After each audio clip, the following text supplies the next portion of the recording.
नमस्कार दोस्तों, welcome back. आप देख रहे हैं कॉफ़ी विद सुमित जैन। दोस्तों, भारत ने चाइना को चारों तरफ से घेर कर इसकी अब हालत ख़राब करनी शुरू कर दी है।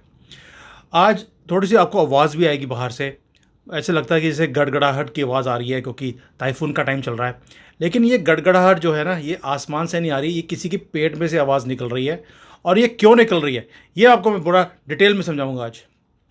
दोस्तों, आपको मालूम है कि जो बिज़नेस मीटिंग्स हैं B20 जिसको बोलते हैं, वो चल रही है अभी आज की डेट में।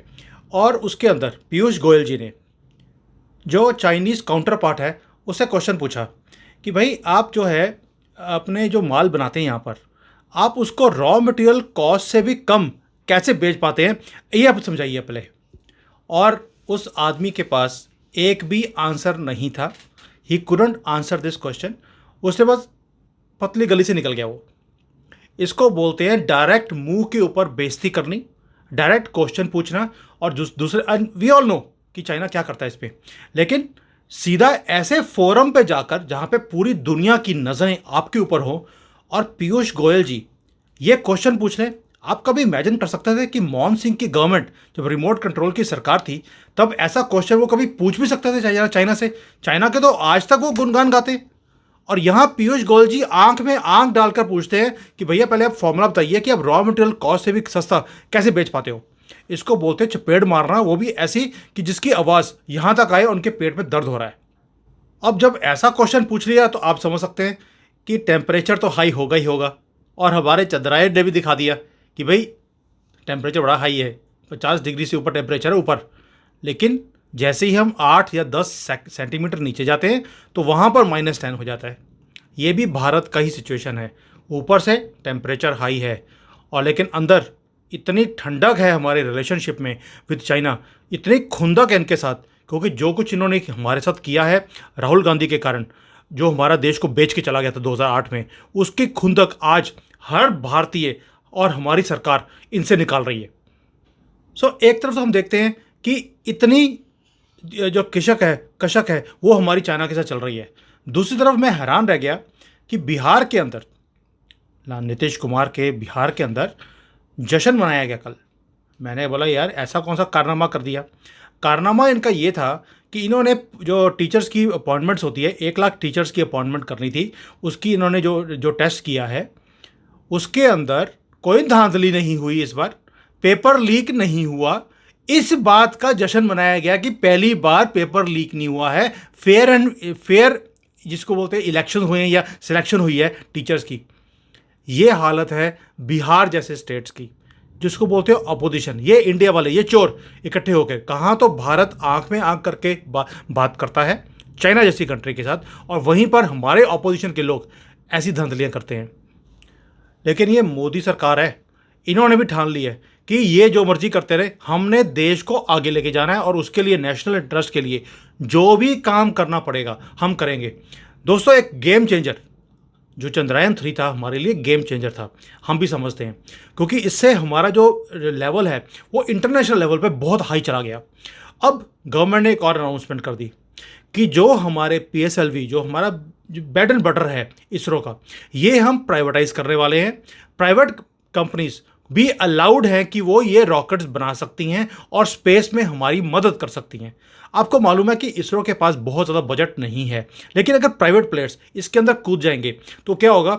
एक तो हमारी डिलीवरीज बहुत फास्ट हो जाएगी, कॉस्ट कम आएगी, क्योंकि जो सरकारी काम करते हैं उसकी कॉस्ट ज़्यादा आती है। प्राइवेट कंपनीज को मालूम है कि कैसे सस्ते में काम करना है, वो R&D भी करेंगे, वो पैसा भी लगाएंगे, जो गवर्नमेंट की ऑर्गेनाइजेशन कई बार नहीं लगा पाती।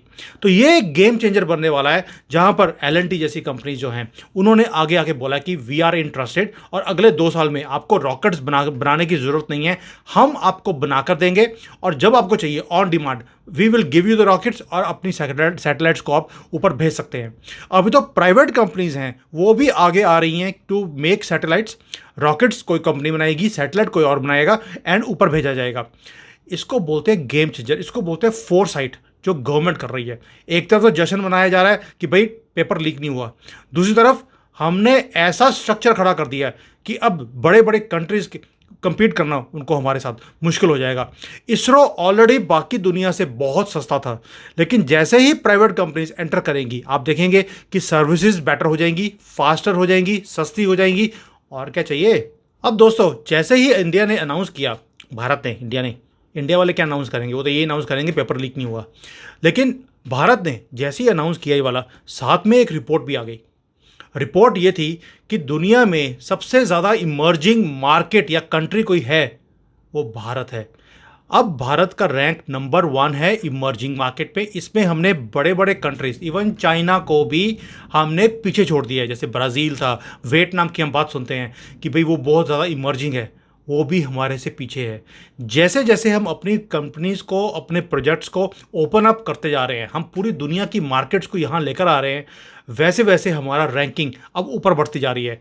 और हमारी रैंकिंग हर पैरामीटर में सबसे आगे है। स्टॉक मार्केट हमारी आगे है, हमारे फॉरेन रिजर्व्स आगे हैं, हमारा जो एफडीआई फॉरेन डायरेक्ट इन्वेस्टमेंट्स हैं वो सबसे ज़्यादा भारत में आ रहा है।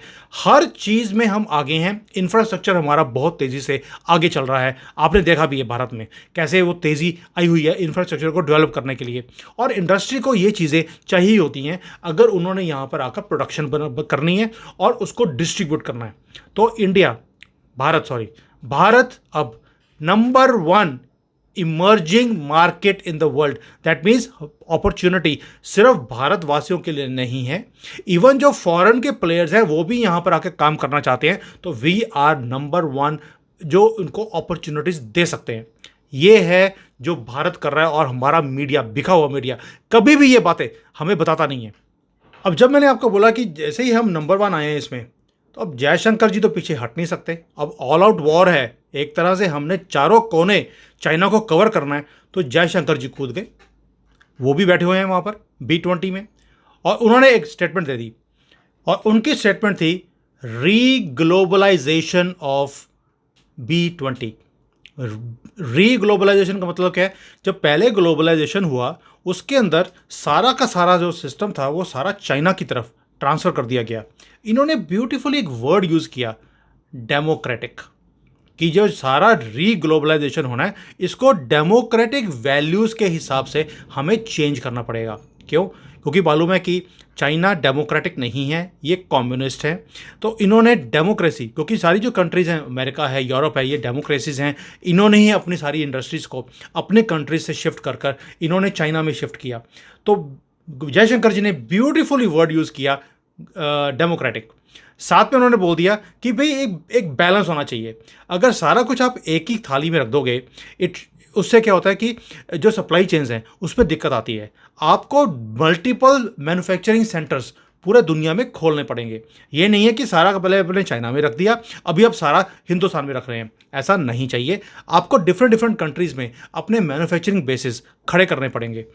उन्होंने अपने लिए बात नहीं करी, उन्होंने बाकियों के लिए भी बात कर दी कि भाई हमें भी ऊपर लेके जाओ as far as industrialisation is concern, और बाकियों को भी लेके जाओ, ताकि किसी के ऊपर भी 100% डिपेंडेंसी ना आए।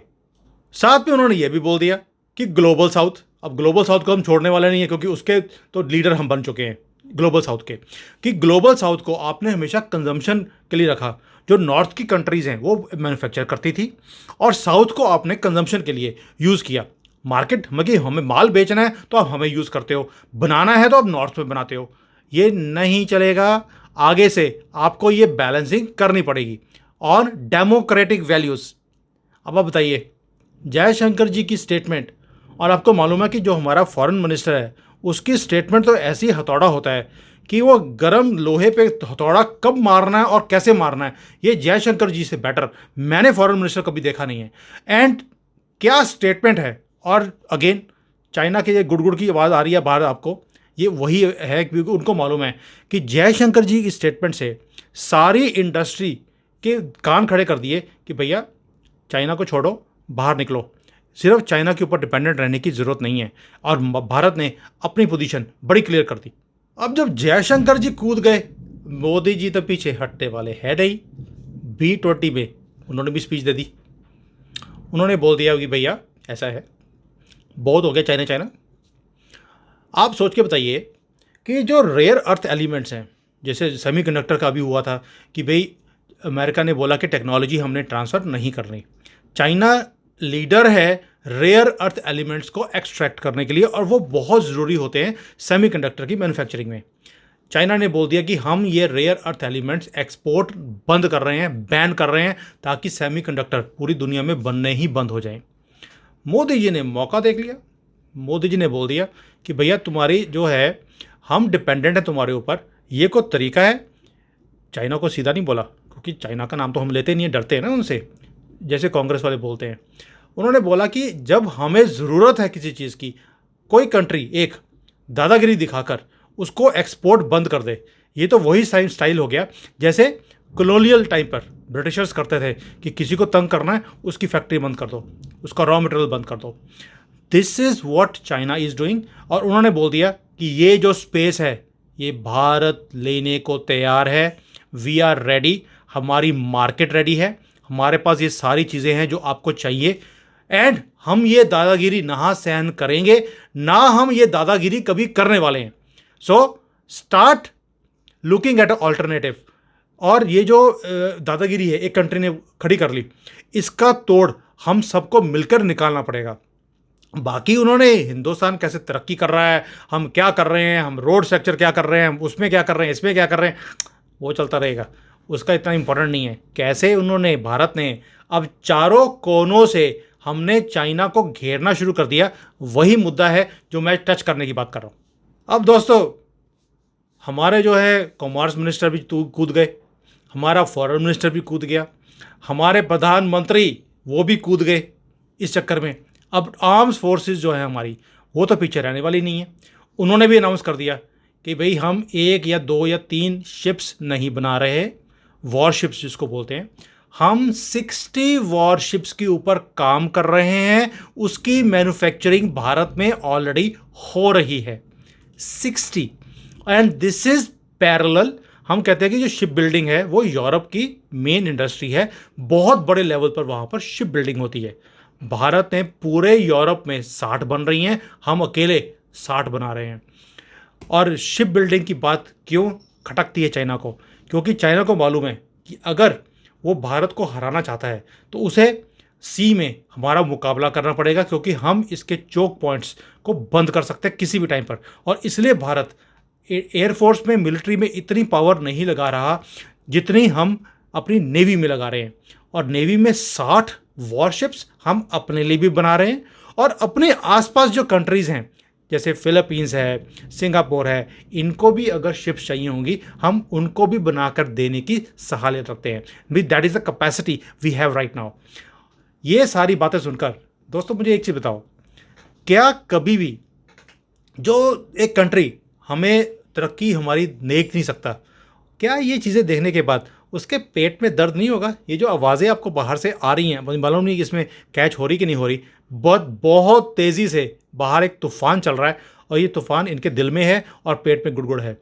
दोस्तों, जब मैं यहाँ पर बैठकर ऐसी तरक्की देखता हूँ, ऐसी पावर देखता हूँ भारत की, भारत के जवाब देखता हूँ, कैसे हम चारों कोने चित कर रहे हैं इनको, और इनको समझ नहीं आ रहा कि हम अब जॉब क्या दें। अब पतली गली से निकलना पड़ रहा है इनको, चाइना को पतली गली से भागना पड़ रहा है। आप इमेजिन कर सकते हैं कि भारत की सरकार क्या कर रही है? सिर्फ जवाब नहीं दे रही, साथ में हम दुनिया को सॉल्यूशन भी दे रहे हैं। We are the solution, we can provide you whatever you need. हमने पिछले 5 सालों में 13 करोड़ लोगों को गरीबी रेखा से ऊपर ले गए, प्लस अब ये एक मिडिल सेक्शन में आ गए हैं जो कि एक ग्रोथ इंजन बनेंगे। जब दुनिया ऐसे नंबर्स को देखती है, जितनी पॉपुलेशन दूसरी कंट्रीज की होती है उतनी तो हमने लोग गरीबी रेखा से बाहर निकाल दिए। This is the time of Bharat, और यही चीज़ें मुझे खुशी भी देती हैं और आपको शेयर करने में मुझे मज़ा भी आता है। आप मुझे अपने कमेंट्स में बताना, क्या हिंदुस्तान की बिके हुए मीडिया ने ये सारे पॉइंट्स को कवर किया जो मैं आज कवर कर रहा हूँ आपके साथ? कभी भी नहीं करेंगे। क्यों? इससे भारत की स्ट्रेंथ दिखती है, और इनका काम एक ही है कि मोदी जी को एक वीक प्रधानमंत्री दिखाया जाए, ताकि पप्पू जैसे स्ट्रांग लोग वो ऊपर आ जाए। ये बिके हुए मीडिया, इनको नकारो और भारत के बारे में सोचो। जय हिंद, वंदे मातरम।